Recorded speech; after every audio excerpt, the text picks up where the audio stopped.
For those who don't know, Owen Hansen is a self-proclaimed drug kingpin who has a documentary out on Amazon called Cocaine Quarterback. I think it's a great documentary. It was really well produced. Mark Wahlberg's company did it. Just seeing it and hearing his story, and I think Owen Hansen has been all over social media. He's probably done 50, 80 podcast interviews. I'm sure that everyone came across this. He has a great story, right, of him working with the cartel. He's a great storyteller. I do believe that he embellishes a lot. I do believe that he, has a story that makes himself be more than what he really was or claims to be, or maybe that's what he thinks. But one of the main things that he's been spilling in every one of his shows has been that he did not cooperate. And then he has came back that he said, well, he did against this lawyer in Australia. And he got 21-year sentence or 23-year sentence reduced, and he served 6 years or 7 years, whatever he did. You either tell on the cartel or you're going to do some time. I'm like, dude, I can't tell on the cartel. Seems like a bad idea. I'm going to get a little death certificate signing a crooked lawyer that got you indicted. I said, yeah. He says, well, are you willing to testify that he was crooked and he gave you bad legal advice? I said, yeah. This man right here wants you to believe when you go and debrief and cooperate with the feds, you get to tell them what you want to tell them. That's not how it works. Let me explain something to you. When you sit down to debrief and agree to cooperate, you tell them everything, okay? You don't know what they know, and they're not going to tell you because they want to see if they can get additional information, and they want to see if you're being truthful. You don't get to say, like, well, I'm not going to tell on this cartel guy because they might do something to me or my family. They don't care, okay? They never have, never will. It's you're going to give them what they want, or you get no deal at all. For him to sit here and try to make people believe that is false. And that's where his story is going to fall apart. In order to get a good amount of time off, also, you have to give up big key players. Not a so-called dirty lawyer that gave you bad advice. Why doesn't he talk about what this lawyer did besides give him bad advice? Bad advice is a bar complaint. It's not criminal. So what is he hiding? And look, these reactions, it's based on my experience, right? When people put their information out there. But Jason, I've been following Jason for quite some time. He does a lot of reaction and TikTok commentary. So he's totally against cooperators. He's someone who says he didn't tell, and he comes for and looks for snitches. I guess for someone like me, look, regardless of how they feel about people who cooperate or not, I still follow him. He does a lot of interviews, and it's ironic though, nothing against anyone. You told or you didn't tell, whatever floats your boat, that's your life, right?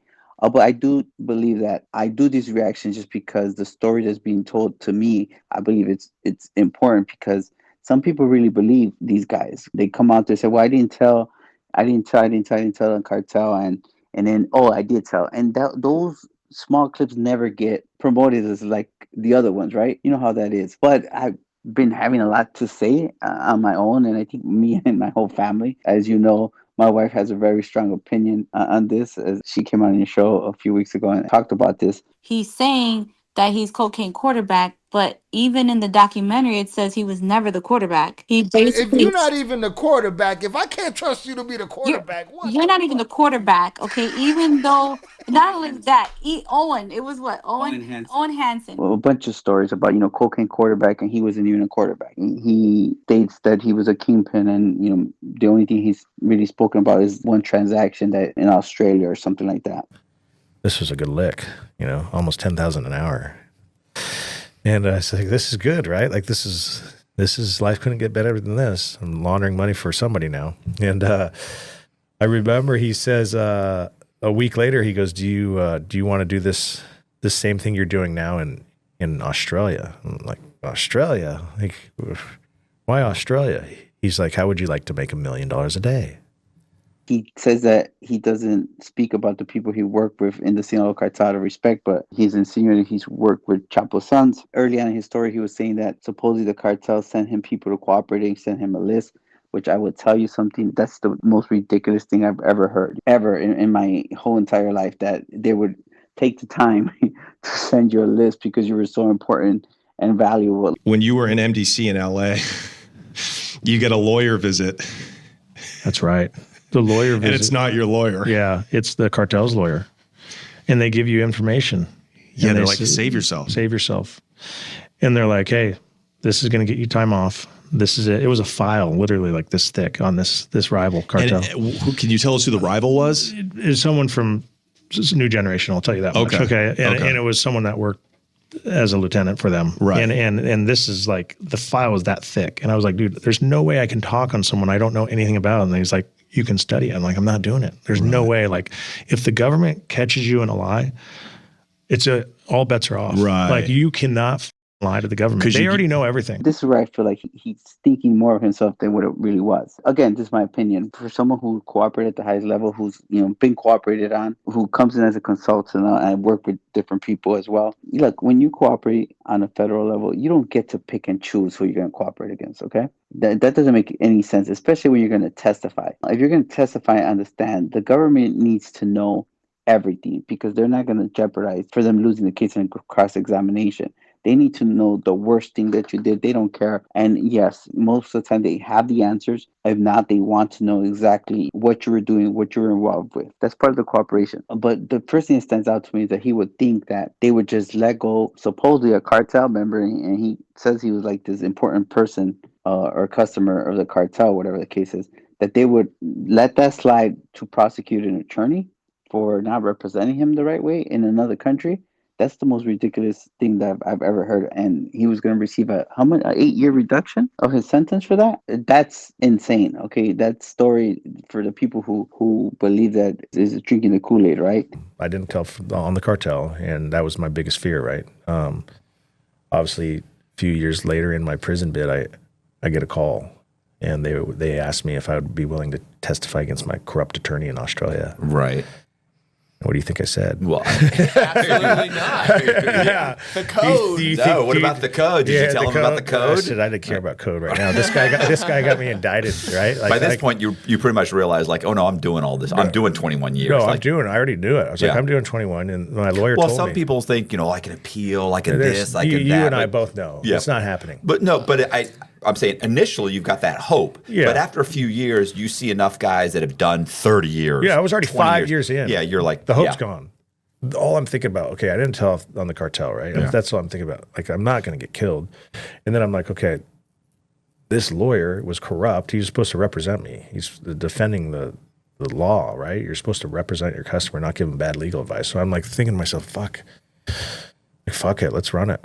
You had to weigh the respect of your fellow scumbag inmates against not doing the remainder of 21 years. Yeah. And you went, and it was immediately. Listen, there's two people in the feds, right? There's the people that told, and there's people that wish they told. Yeah. Right? Like, that's it. Yeah, I hear you. Yeah, dude. Like, you guys are out of your fucking mind if you think I'm not. What does it say? Sucker on my head? I'm a businessman at the end of the day. Yeah. And if I can get home to my family sooner because I told on my corrupt attorney, go fuck yourself. Yeah. Listen, everybody, almost, not everybody, 95% of everybody would have already told. And probably everybody on your case already has told. Already had. Yeah. I think I ended up giving me 8.5 years off my sentence. Nice. What did the corrupt attorney get? I think he did 2 years. Oh, come on. Yeah, dude, in Australia, they're easy. Does it matter? No, he's doing good things. Maybe it doesn't matter, but it must matter to him, or it must matter to the people he sent, because he's went on and he says the same story over and over again. Now, to someone like me, I'm one of those persons that, look, if I'm wrong, I'm wrong. If I did something good, I did something good. But I did something bad. I have to make sure that I accept the wrong, that I'm a snitch. I'm probably considered one of the biggest snitches after the drug lords. I'll take that. I've seen him on national TV where he said he had 6 bodyguards in Guadalajara. And it's funny to me, Guadalajara is one of the safest cities in Mexico. And if you didn't belong there, trust me, 6 bodyguards wouldn't have done you any good. They kill people by the dozen there if they don't belong. And Owen, did you ever, when you were working for the cartels, you said you'd heard a lot of El Mencho. Did you ever meet with them or deal with them in any way? Yeah, fortunately, I didn't work for this cartel, and but I'll tell you what, when I did travel in Guadalajara, I usually had 6 bodyguards at all times. And I'll tell you what, many times I saw hanging dead bodies from the bridges in Guadalajara. The fact that he thinks he would need 6 bodyguards is funny to me. Why would you need 6 bodyguards in a city like that? If you need 6 bodyguards and you'd be in a city like that, even though it's safe, trust me, it'd be, you'd be unsafe for just being able to think that you'd have people And the first thing they're going to do is like, why do you have people? Everyone sees cartel TikTok. I don't care. You had 8 bodyguards. If you're in the wrong place, that's not going to help. It's one of the safety richest cities, in Mexico. People were seeing some of the things that happened in Mencho's recent capture and killing, right? But normally Guadalajara is a really safe city. There's not a lot of crime there. It's one of the wealthiest cities. That's where a lot of drug traffickers. That's where the family lives. We lived there. That was my second home for close to 10 years. It's not what Mr. Hansen made it out to be. And I think that's the biggest issue too, right? For people who have no idea, someone saying those things that says that they were involved in that, people believe that. Most of Mexico is a safe place, and especially Guadalajara. So, yeah, that's ridiculous. You guys could check out the Owen Hansen documentary. It's called Cocaine Quarterback. It's on Amazon, and just see for yourself. I do believe on the other side of it, we keep talking about anything that has to do with cartel, I guess, is the theme, right? It sells. Yeah, it sells, right? But it sells more when you're a white Caucasian guy that says he was making $1 million a day but couldn't pay a $4 million debt. I call my buddy that's a businessman in Miami. He's like, dude, how can I help you? I said, dude, I don't know how you can help me. I start telling him the story about the ice cream. He's like, dude, protein ice cream? He goes, there's nothing out here like that. He goes, why don't we build a brand? He goes, let's build it off your book, The California Kid. And he's like, let's build something. What's the book? Did you write a book? Yeah, I wrote a book in prison called The California Kid. Okay. It was published through Turner Publishing, Amazon bestseller. Nice. And it just it talks about my story from the rise and fall, right? From USC Golden Boy to international drug kingpin. Like, it sells, right? And Mike Wahlberg did a documentary called Cocaine Quarterback, and it's a 3-part series on Amazon Prime. Nice. That was all done inside.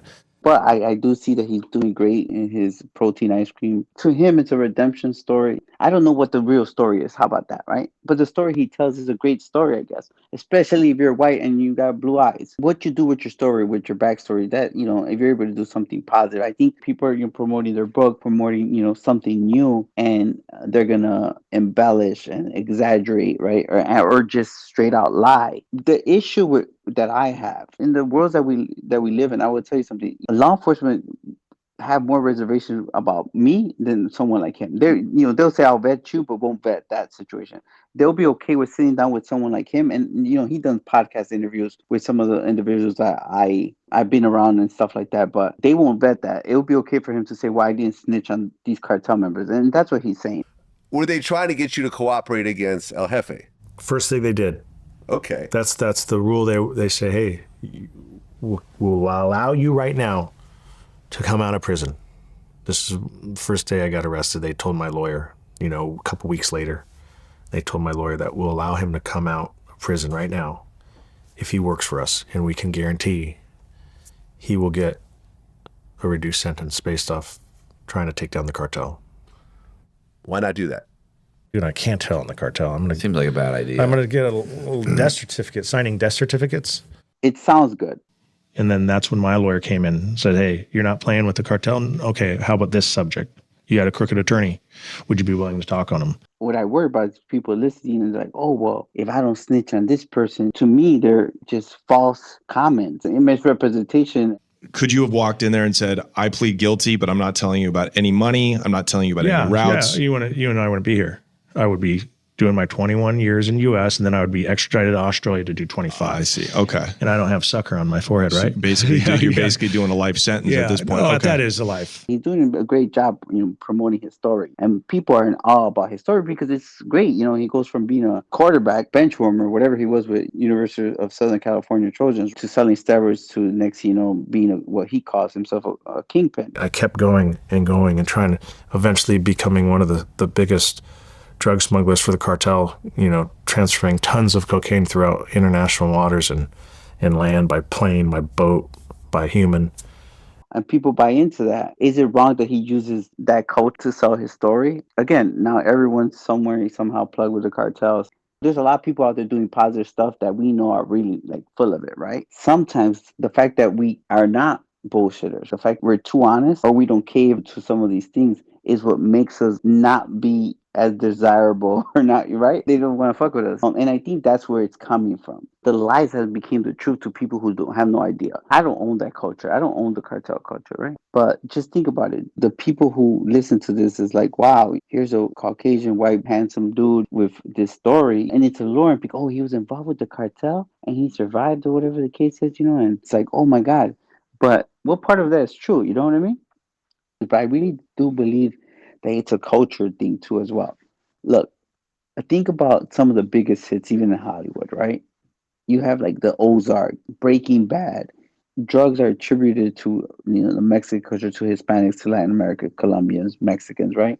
Now you have other people getting in. But yet they'll make a television show about Caucasians in the drug business. Right. And I think that's what happened with El Jefe. He's like, who is this guy? I mean, he sensed it. He was probably also looking for somebody like you. Yeah. His nephew who went down there to see him was like, he's a white guy. He's well dressed. He's well groomed. He knows a ton of people. He's mobile. USC, he's all over the place. He went to USC, over. And boom, the light bulb just went off because they want guys like us, like you. Well, he paid for my tattoos to be removed. Like people like that. It was in the story. Bro, straight thug, blasted, like Mexican like gang member tattoos. Yeah. And he found out. He saw a picture of me, I guess, and he's like, "Hey, Widow, I'm paying for those all to be removed." Wow. He says, "If I'm making you $1 million a day, guess what? Those are coming off." Well, when you look at Mayo's kids, who were his emissaries, right, going to Malaysia. Like, you think Mayo Zambada is going to Malaysia? No, he's sending his kids that are dressed like lawyers. Some of them are lawyers. They have law degrees, and they present themselves like Fortune 500. Yeah, his plebes. Plebes. Yeah. That's how his kids. Kids, yeah. We talked about this even with the stuff with Ryan Wedding, but he was a real drug trafficker. That's the only difference between, I would never compare Owen Hansen to a Ryan Wedding. There's a big difference right there. Plebes. Yeah. It's what's going on right now. It's what's selling. It sells, right? The media eats it up. I will say he does have a lot of people fooled. It sells, right? Whenever you have someone like him who decides to cooperate, let's just say on real special occasions, maybe, but I just don't see it doing something like that for him to take the stand on an attorney. They're not going to let that go. Just think about what's more important to the DOJ. Getting what he says his el patron or el jefe, whatever he calls his plug, or prosecute a corrupt attorney in Australia. From what my experiences on both sides as a cooperator and as someone who's been cooperating on for many years, it's like you sit down with them, you don't have a choice what you're gonna answer. You're gonna answer whatever they ask you, plain and simple. Go check out the documentary, check out some of these interviews he's done, and you gotta be critical thinkers, I guess, and just put things together. When you put yourself in those situations to come off a certain way and you're not, then you get what you deserve, right?